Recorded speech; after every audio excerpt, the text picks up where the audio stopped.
everyone, what is up to all my middle-aged shredders out there in La La Land? Thanks for checking out this video. My name is Bobby, this is MTB Over 40. If you've never checked out any of my other videos, this is all a journey. It's a journey about me in my mid-40s, getting on a bike, staying healthy, and figuring it all out, right? And so the journey continues. If you've been following me on Instagram at all, you've been probably seeing lately that I've been doing some jumping. A lot of the trails I've been riding lately are jump trails and flow trails, and that's been a lot of blast. Main reason why I've been doing that is not that I want to try to, send it on everything that I ride, but I do enjoy jumping. It's not my favorite thing to do, but it's something that I love doing, and there's a fear to it that I have just needed to conquer. And so, so me and my friend Jason, we've been hitting some trails. We've been hitting Baker's Creek Preserve out in Knoxville. We've been hitting our local trails that have some jump and flow trails here locally in Middle Tennessee. And so we've just been working on it, practicing it. And I just wanted to do this video real quick just to kind of let you know what I'm doing, how I'm doing it, and what I think about it all. Yeah, so let's get started.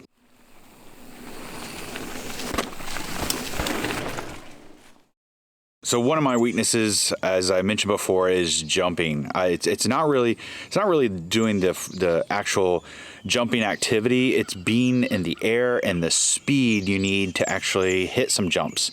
The non-lippy jumps I feel pretty comfortable on, but still I wanted to work on the technique of actually hitting the jump right, popping it off, and doing the things that are necessary to clear jumps and to actually get some air. I want to feel more comfortable being in the air and the speed that it takes, because some jumps are kind of lippy, and at Baker Creek Preserve there's a lot of them, right? Even on some of the green trails like Cruz Valley. Cruz Valley is a green trail, and for the most part it's pretty simple, but some of those jumps can actually get quite big, and some of them are actually a little lippy. So being able to hit those and feel confident on them is important to me. And so every time we hit those types of trails, I just want to make sure that I can keep up with everybody else and feel good about hitting those jumps. When you move up in trails, there's Barn Burner. Barn Burner is basically a step up from Cruz Valley.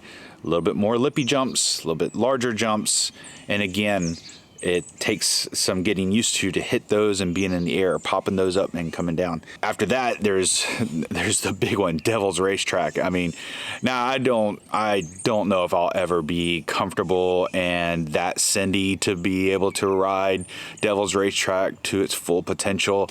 It's not really something that I'm really gonna aspire to. It's pretty amazing, but at least for stuff like on Cruz Valley and Barn Burner, I definitely want to be able to hit and feel comfortable on. So Jason and I went to one of our trails, Cedar Hill, and we did some practicing there. And those are a little bit larger jumps. They're not lippy at all. At least, I don't really think a lot of them are lippy at all. But they're larger jumps. And so we practiced on those for a day or a couple hours, and I felt okay. I still wasn't feeling really good about being in the air on those. And so we decided to hit Wilkins Branch. Wilkins Branch is another local flow trail. It got a couple downhill runs with some jumps. Again, nothing very lippy. But some of them are pretty large tables and step down, step ups and things like that. So there's a couple of jumps there, it's a trail called Stash and Cash. And the first step down and table there are perfect to session. It's a quick loop. It's a step down. The first jump is a step down, then a table, then a hip jump into a berm, and then a step up and 2 step downs, and then you can just kind of circle back around. And so Jason and I would just hit it over and over and over, and he would even help me on my techniques by filming me, and he would we'd slow it down and he would kind of point out, okay, this is where he's done. Because luckily, at least for Jason, he took some jumping classes with Rich Drew in his ride series, and I thought that was pretty cool. Couldn't join him on that, but he was able to do that, and so he was able to pass along some of his knowledge to me while we're hitting these jumps. You're already rising as you get to the lip. Yeah. You should be pushing in, and then they're popping off. Yeah. At the edge. I really appreciated that, and we just kept doing it over and over and over. We'd film, we'd ride some more, and then I'd try to get comfortable trying to work on the technique. And I noticed a big difference, absolute big difference with being able to employ those techniques and see the difference. One thing I'm still trying to get used to is the speed.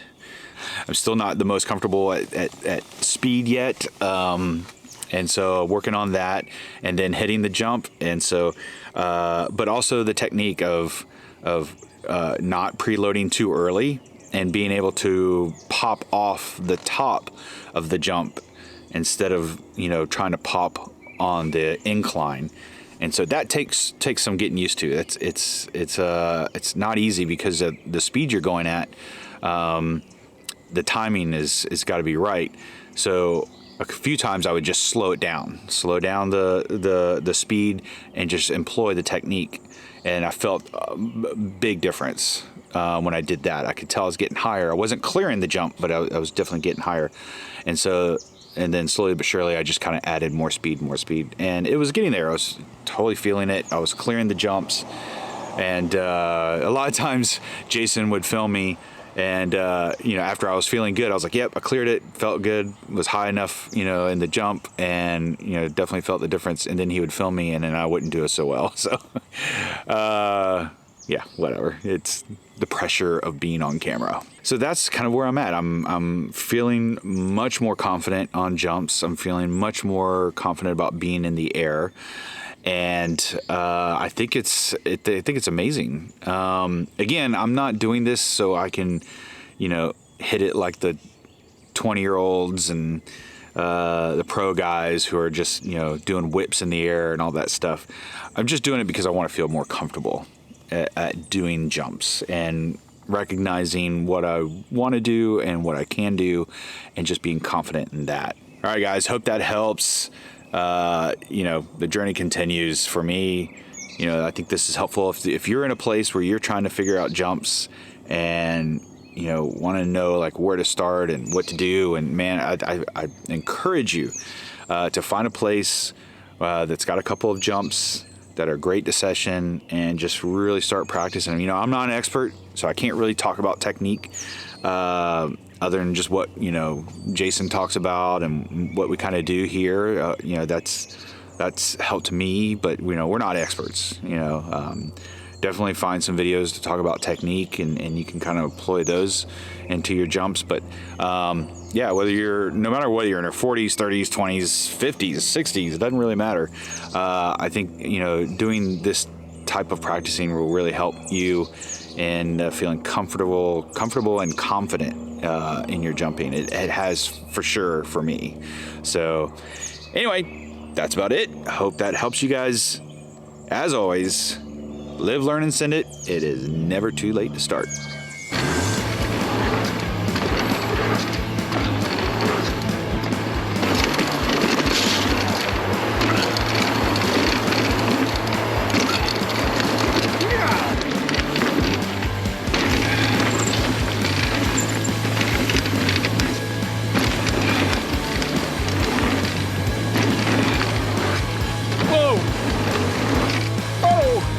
Oh my gosh. Hold on. I'm getting thrown all over the place.